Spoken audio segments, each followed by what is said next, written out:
Assalamualaikum warahmatullahi wabarakatuh. Kembali di Kang Cep Channel. Kita sebelumnya membahas tentang arahan-arahan bagaimana kita menjadi sukses ke depannya. Bahkan bisa bermanfaat bukan diri saja ya, tapi juga banyak orang. Nah, pada kesempatan sebelumnya kita membahas tentang 3 hal yang bisa mengarahkan kita kepada apa-apa yang menjadi target kita, kepada apa-apa yang menjadi cita-cita kita, begitu ya. Yang pertama kita bahas tentang pikiran waktu itu ya. Bagaimana kita mengisi pikiran kita dengan hal-hal yang positif. Terus yang kedua, kita bertindak dengan ilmu-ilmu yang sudah kita pahami, hal-hal yang tentunya baik, begitu ya, tindakan yang baik, tindakan positif. Dan yang ketiga, kita kemarin membahas tentang bagaimana kita membiasakan diri ya, membiasakan diri untuk melaksanakan hal-hal yang positif juga, begitu ya. Jadi ada kebiasaan yang baik, kebiasaan yang buruk begitu. Nah, pada kesempatan kali ini kita akan coba membahas berkaitan dengan karakter ya. Maka kita beri judul pada kesempatan kali ini ya, pada video kali ini adalah bagaimana memahami karakter diri dan karakter orang lain. Nah, karakter sendiri dalam Kamus Besar Bahasa Indonesia adalah sifat-sifat kejiwaan ya. Sifat-sifat kejiwaan ya, akhlak atau budi pekerti yang membedakan sikap seorang dengan orang lain ya. Dan karakter ini hasil dari tadi ya, yang sebelum-sebelumnya kita bahas, dari kebiasaan, dari tindakan, dari pikiran, maka menjadi karakter gitu ya.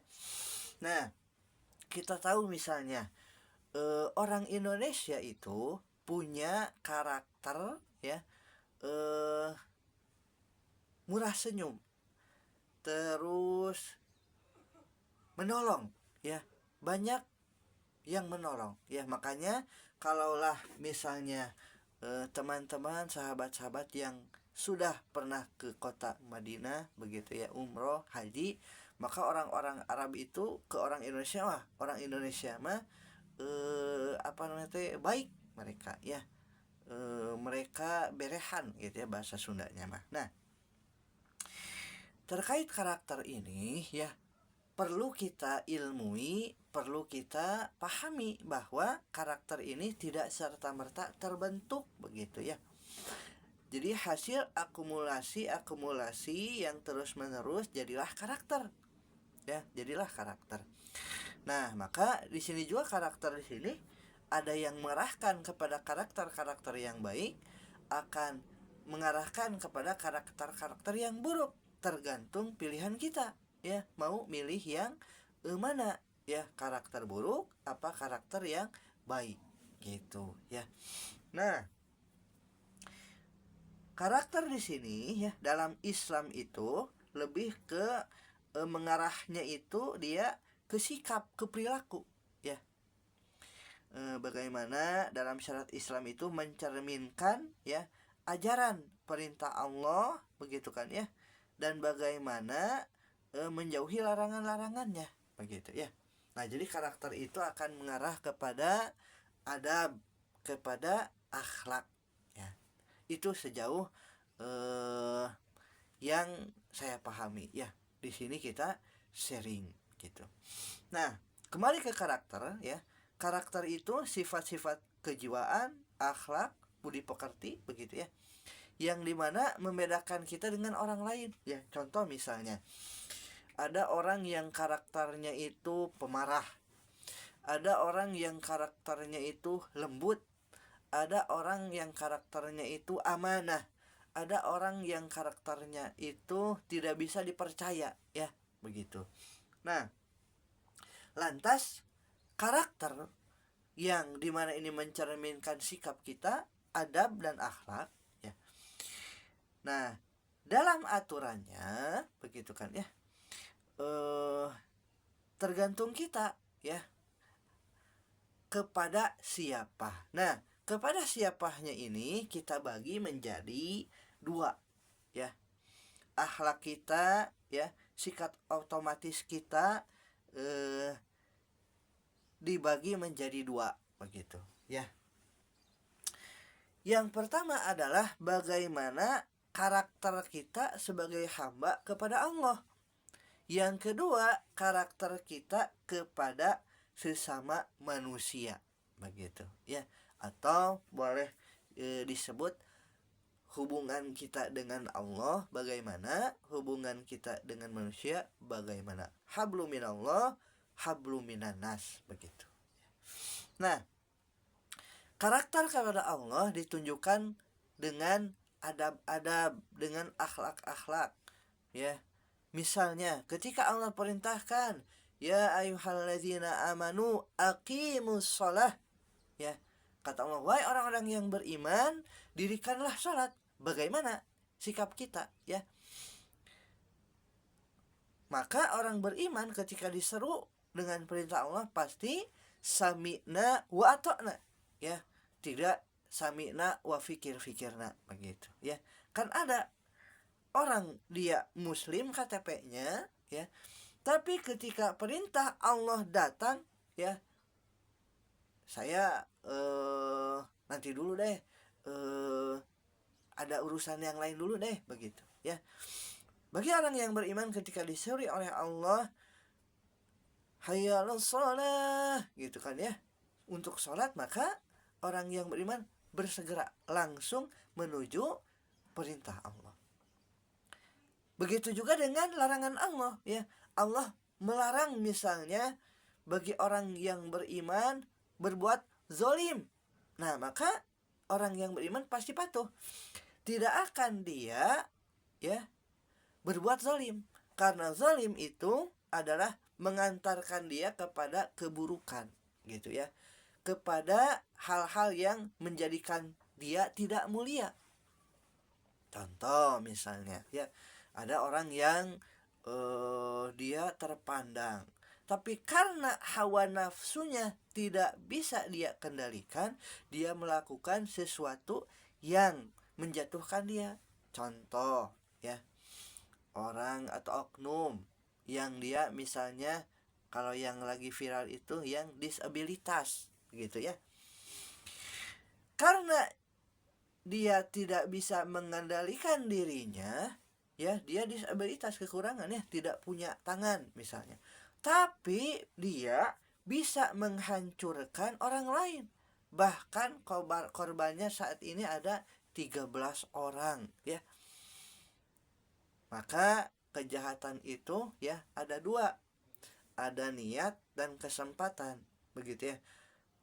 Kalau ada kesempatan tidak ada niat, tidak akan terjadi. Tapi kalau tidak ada kesempatan ada niat, maka kesempatan dicari-cari ya. Tadi misalnya orang yang disabilitas yang tidak punya tangan ya, kedua tangannya tidak ada, bisa membuat orang lain terjatuh ya. Dia bisa membuat orang lain terpana olehnya begitu ya, dengan berbagai kebisaan gitu kan ya, dengan kata-kata, dengan jiwanya itu diolah begitu ya, dan korbannya perempuan ya. Terakhir ada 13 korban. Nah, ini ya, nauzubillah min dzalik, mudah-mudahan kita terhindar. Maka yang pertama, karakter kepada Allah ya, adab kepada Allah gitu kan ya, akhlak kepada Allah bagaimana? Tentunya yang paling simpel adalah berusaha melaksanakan perintahnya dan berusaha menjauhi larangan-larangan Allah begitu ya. Terus yang kedua ada karakter kepada sesama manusia. Nah, ini yang akan kita bahas. Dari berbagai literatur yang saya baca ya, banyak sekali karakter-karakter yang membuat orang lain itu bisa mengubah dirinya lebih baik ya. Bahkan menurut ISK Ari Ginanjar ada sekitar 7 kalau tidak salah ya, 7 karakter. Nah, banyak pokoknya ya berkaitan dengan karakter. Kalau orang Indonesia misalnya untuk merubah pribadi orang Indonesia itu lebih baik ada sekitar 9 karakter begitu kan ya. Nah, namun kita akan bahas 4 karakter saja yang mudah-mudahan ini bisa kita selalu ilmui, bisa kita selalu pelajari dan amalkan dalam kehidupan. 4 karakter ini kalaulah kita bisa ilmui, kita bisa pahami dan diamalkan, insya Allah akan sangat bermanfaat ya, bukan buat diri kita saja tapi buat orang lain, bahkan bisa mengubah ya bangsa dan negara ini lebih baik begitu ya. Kan kita tahu pada kesempatan kali ini ya kita itu mundur ke belakang gitu kan ya peradaban ini ya. Walaupun ada juga dari sisi-sisi yang lain maju, teknologi maju misalnya gitu kan ya. Alat-alat untuk membantu manusia mengerjakan sesuatu dipermudah ya. Contoh, dulu para ilmuwan atau para ulama itu untuk terkait ilmu itu harus berjalan berbulan-bulan bahkan bertahun-tahun hanya untuk satu hadis misalnya ya. Sedangkan sekarang semua ilmu pengetahuan itu bisa kita cari, ada mesin pencari apa Google, bahkan ada yang lain juga ya selain Google, tapi di Google juga kita banyak, mau hadis, mau akhlak begitu kan, mau adab, tinggal bagaimana kita meramunya supaya kita lebih baik ke depannya ya. Tidak lupa juga selain kita membaca, kita berdiskusi dengan orang-orang yang hanif begitu ya, orang-orang yang baik gitu ya. Nah, lantas apa sajakah karakter-karakter tersebut? Nah, kita ambil karakter ini dari suri tauladan kita ya, bagi orang yang beriman itu dari Rasulullah Muhammad SAW. Yang pertama, karakter yang pertama yang perlu kita miliki adalah karakter sidik ya. Karakter sidik itu dia benar ya, kata-katanya benar, ucapannya ya benar ya, mulai dari pikiran nih, tindakannya benar begitu ya, asyidaku gitu kan ya, berkata benar, perbuatannya pun benar ya. Nah, Rasulullah itu bahkan ketika sebelum diangkat menjadi nabi dan rasul, beliau ya digelari oleh orang-orang Quraisy Al-Amin, dapat dipercaya ya, dan juga benar ya, sidik begitu kan ya. Tolong boleh bahasanya itu sidik itu adalah dia jujur ya. Karena apa? Asyidku, kejujuran ini membuat seseorang itu dapat dipercaya ya. Kita itu banyak orang pintar begitu kan ya, tapi orang jujur, nah di sini boleh dibilang langka begitu ya. Kalau orang jujur itu tidak mungkin dia korupsi ya, korupsi waktu, korupsi harta begitu kan ya, seperti itu. Nah, itu sidik, jujur begitu ya. Dia selalu berada dalam kebenaran, asyidaku begitu ya. Nah, lantas apalagi? Yang kedua, karakter Rasulullah itu adalah amanah. Beliau itu amanah ya, dapat dipercaya. Makanya ketika mudanya berbisnis itu beliau menjadi orang yang pada zamannya itu kaya begitu ya. Bahkan ketika Rasulullah menikah di usia 25 tahun ya, menikah dengan ibunda Siti Khadijah itu ya, maharnya itu sangat luar biasa ya. Kalau tidak salah ya, 100 ekor unta merah ya, bukan 100 ekor unta biasa ya, 100 ekor unta merah ya. Wallahu alam ya itu. Itu amanah. Yang ketiga adalah tabligh. Tabligh itu adalah menyampaikan, bagaimana seorang itu mampu menyampaikan ya ide-idenya, menyampaikan hal-hal yang membuat orang lain itu bisa berkembang begitu ya. Rasulullah itu tabligh, menyampaikan kebenaran dengan bahasa yang luar biasa. Rasulullah berbicara kepada sahabat Bilal beda dengan berbicara kepada Abu Dzar Al-Ghifari ya. Bagaimana Rasulullah itu menyampaikan kepada orang tua ya, kepada orang tua, kepada anak juga berbeda begitu ya. Pernah dikisahkan ada seorang nenek-nenek ya. Si nenek ini menangis begitu ya. Kata Rasulullah teh ya, ditanya kan ya, kenapa nek menangis begitu kan ya. Apakah aku bisa masuk surga katanya gitu ya. Bisa kata Rasul gitu ya, tapi di surga mah tidak ada nenek-nenek atau tambah nangis begitu kan ya. Nah setelah itu maka Rasulullah menjelaskan bahwa memang nanti di surga kelak ya, tidak ada nenek-nenek karena semuanya kembali muda begitu ya. Atau misalnya beda ketika Rasulullah menghadapi anak kecil gitu kan ya, anak kecilnya sedang sedih gitu kan ya, apa yang Rasulullah lakukan? Menghibur si anak tersebut begitu ya. Ada dikisahkan ada seorang anak yang selalu berjamaah di masjid, selalu membawa burung pipitnya dimanapun gitu ya, di sakunya gitu. Nah suatu ketika ketika berjamaah si anak ini tidak hadir. Nah lantas ditanya, wahai sahabat-sahabat, kemana si anak? Oh, si anak ini sedang bersedih hati. Kenapa? Karena burung pipitnya meninggal, cina gitu ya, burung pipitnya mati.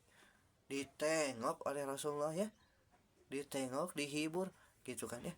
Bahkan sebelum sampai si anak ini sudah melihat, itu ada Rasul, aduh saya melakukan kesalahan apa ya. Ternyata Rasulullah menengok si anak kecil ini yang sedang sedih karena kehilangan burung pipitnya begitu ya. Banyak kisah-kisah yang dimana Rasul itu menyampaikan dengan akhlakul karimah, menyampaikan dengan bahasa yang santun, juga menyampaikan dengan bahasa ketegasan begitu kan ya. Nah yang terakhir adalah fatonah. Rasul itu cerdas. Dibuktikan dengan apa? Beliau itu karena cerdasnya dipercaya oleh orang-orang kaum Quraisy ya. Sama misalnya ada sebuah kasus di mana mereka berseteru bagaimana meletakkan Hajar Aswad yang saat itu sudah hancur dan Hajar Aswad ini berpindah.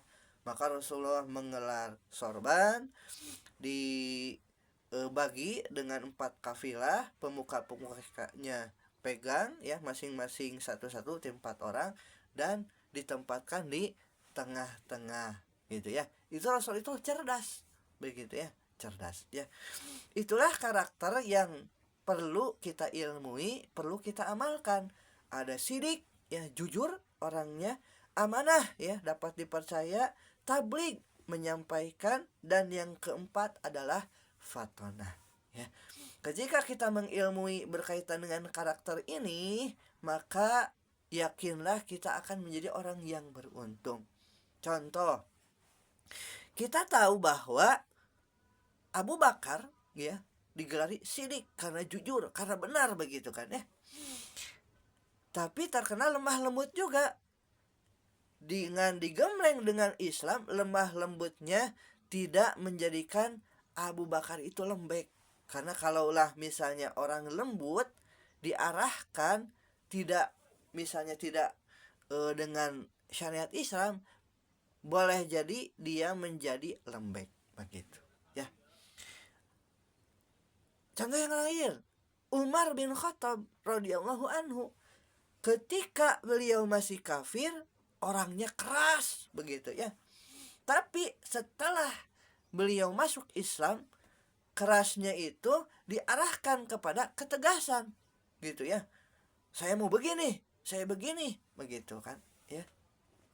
Bahkan Umar ini salah satu yang menginisiasi bagaimana Al-Quran itu begitu ya dibukukan begitu kan ya, dibukukan ya, supaya apa, supaya nanti ke depan menjaga ya, antisipasi.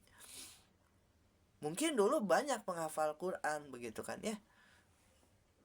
Nah, tapi alangkah lebih baiknya Al-Quran itu dibukukan, tidak hanya dipelepas saja, batu saja begitu ya. Nah, itulah berkaitan dengan pembicaraan kita terkait karakter ya. Apabila tayangan ini dirasa bermanfaat, silahkan boleh like gitu kan ya.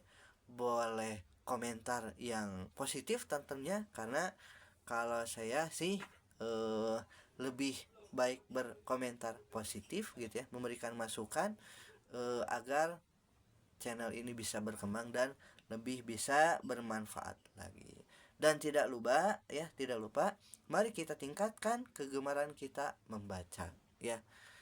Karena apa? Membaca itu membuka cakrawala ilmu begitu ya.